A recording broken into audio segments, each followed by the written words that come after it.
Hello everyone and welcome back to the channel. If you're a football fan, you've come to the right place. For today's video, we'll be talking about the FIFA World Cup. However, we won't be talking about the performance of the players or the game. We'll be talking about the evil business that is being carried out at the back end. Numerous FIFA executives have been arrested for money laundering, fraud and racketeering. And now, widespread protests are erupting around the world in response to the 2022 World Cup, raising the question of how FIFA's reputation fell so dramatically, given that it was once one of the most reputable organizations in the world. FIFA was one of the most well-liked, admired and trusted organizations in the world in 1980. Their entire legacy has been brought into doubt. The news sparked a chain of events that shocked the football community and nearly bankrupted FIFA. Widespread and pervasive corruption, both bribery and corruption, money laundering and corruption in international proceedings. How did FIFA manage to taint one of the most cherished athletic events in the world? Early in the 20th century, football had already gained enormous popularity, particularly in Europe and South America, where national teams had started competing. Thus, FIFA was established in 1904 by a group of authorities in France to monitor these contests and advance the sport. They made the decision to launch their own competition in 1930, motivated by the Olympics. Who would host it was the first concern. A group of committee guys basically decided it while meeting behind closed doors.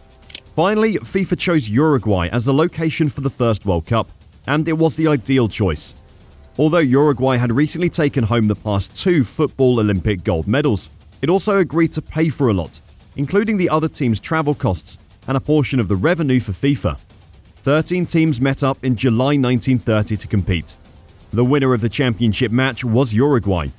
FIFA also generated a sizable profit, primarily from ticket sales. A successful World Cup was held. FIFA made the decision to alternate hosting the tournament in Europe and South America during the following 2 decades. Back then, the World Cup wasn't a big deal. The stadiums and existing infrastructure have undergone significant improvements, and there may also be some marketing going on. The World Cup, however, was not a truly worldwide event. When it was broadcast on television, everything was different.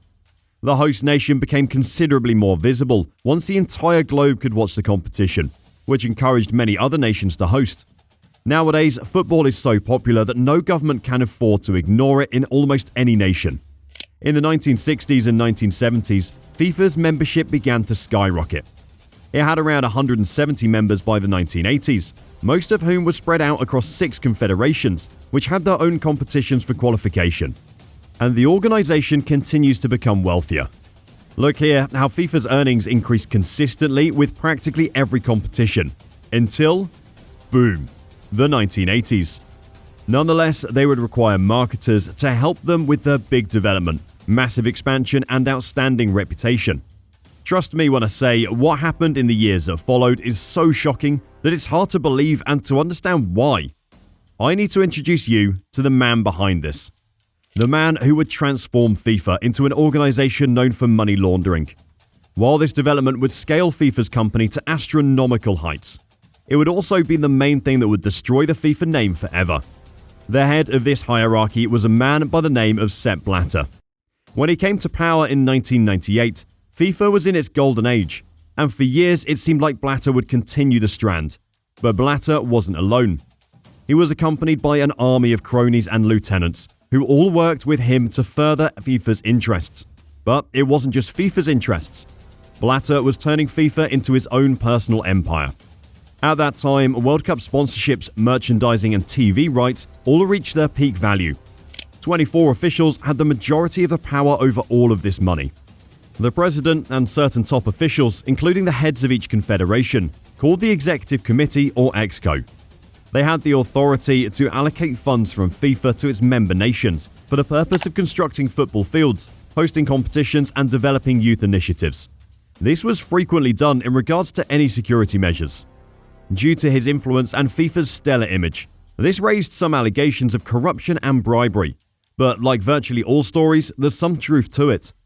There is always a cause for its inception, and in 2006, FIFA made this clear, as you can see. Investigative journalist Andrew Jennings published a book titled The Secret World of FIFA Bribes, Vote Rigging and Ticket Scandals. As you might expect, the book explored a variety of shady dealings and corruption within FIFA's power structure. A special broadcast from the PPC that addressed similar charges and other information showed that Blatter was under investigation for a covert agreement. Other information that suggested Blatter was under investigation for a covert agreement to pay back bribes of more than £1 million that were received by other football officials, and FIFA became involved as the scandal grew. But then a strange thing happened, where I'd been a roaring torrent of league crimes and allegations suddenly slowed to a trickle. It seemed like all these rumors were just rumors. FIFA wasn't actually corrupt. People didn't take these things seriously. The money laundering, the corruption, all these things didn't matter to the public, and it seemed like Blatter and his cronies escaped unscathed. FIFA's reputation was still stronger than ever to the public. As FIFA grew more and more powerful, its leaders began to realize just how much power they actually possessed. These shady men, these businessmen, had made FIFA unstoppable, and everything appeared to be going according to plan. But these men wanted more than just respect from nearly every single world leader. By this point, FIFA had amassed more member nations than the UN, and they alone decided who would host the next World Cup. The sheer amount of tourism that the World Cup generates really shouldn't be underestimated. After all, this is why countries compete to host the FIFA World Cup, because the cost of doing so is easily covered by the amount of tourism. And let's not forget that hosting the World Cup frequently results in the host nations winning again, enhancing their reputation. At this point, FIFA unquestionably held enormous power over nations, and because of their strong position, they were able to impose their will on many nations. Given that Russia has a long history of football and has previously competed in the World Cup, their decision to award the 2018 World Cup to Russia and the 2022 World Cup to Qatar was understandable, but still somewhat controversial. However, because of the allegations made against FIFA in 2006, speculation about the role of Russian oil and gas money in this decision was widespread. However, it was Qatar that caused the real issue for FIFA. I mean, FIFA even outlined why Qatar was a poor choice for hosting the World Cup in their own documents. They couldn't find a single compelling reason why they should host the tournament, but suspiciously, FIFA voted in the favor of choosing them. Qatar has no history with football and has no connection to the game at all. Since there had never been a World Cup in the Middle East at the time, many were still defending FIFA, so perhaps it was this reasoning that led to the lawsuit. Or perhaps it was something different, since the claims of corruption weren't strong enough to support a comprehensive case against FIFA. The veil of the thief would be lifted in 2012, when US Attorney Michel Garcia was appointed to create a report on the various charges of bribery and corruption involving the Qatar option. A lot of it could be reasoned away or disregarded to some level prior to that year. Garcia spent 2 years investigating charges and compiling papers that would have forced FIFA to defend itself. If FIFA had made public the entirety of Garcia's findings, FIFA would have been brought to its knees. When it was done in 2014, they instead provided a summary. But this summary was really very different from what the study actually contained. Instead of criticizing Qatar and Russia, it complimented them. Garcia resigned as soon as he realized his work was being used against the truth, and it appeared FIFA would continue to elude justice. However, by this point, everyone knew the report had been doctored, and FIFA's reputation had plummeted. Despite this, the 2022 World Cup still went ahead. All that was required was for Qatar to complete the stadium construction and throw open its doors to visitors. Qatar needed a lot of labourers, so they used immigrants to lure them to the country with promises of good pay and steady employment. However, once they arrived in Qatar, their passports were seized and they were forced to work in appalling conditions for little to no pay, resulting in the death of 6,500 Morgan workers who were building the Qatar stadium and infrastructure. All of this occurred as a result of FIFA's corruption, and this would serve as a catalyst for FIFA's downfall, because by 2015, FIFA's house of cards had finally started to fall apart. On May 27, 2015, this finally occurred when the US Department of Justice released a 164-page criminal investigation that included counts of bribery, fraud, and money laundering. The defendants were 7 top FIFA executives and 7 other officials, and they were all quickly and effectively arrested at FIFA's headquarters. These shady businessmen were coming to light, and what happened next can only be described as a culling.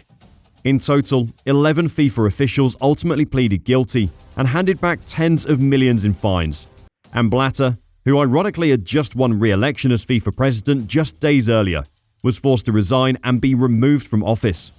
He was the one who wanted to expand FIFA to what it is today, and by doing so, he destroyed his reputation. It was all predicted on prior scandals and bribes that it took, making this World Cup the most corrupt in FIFA history.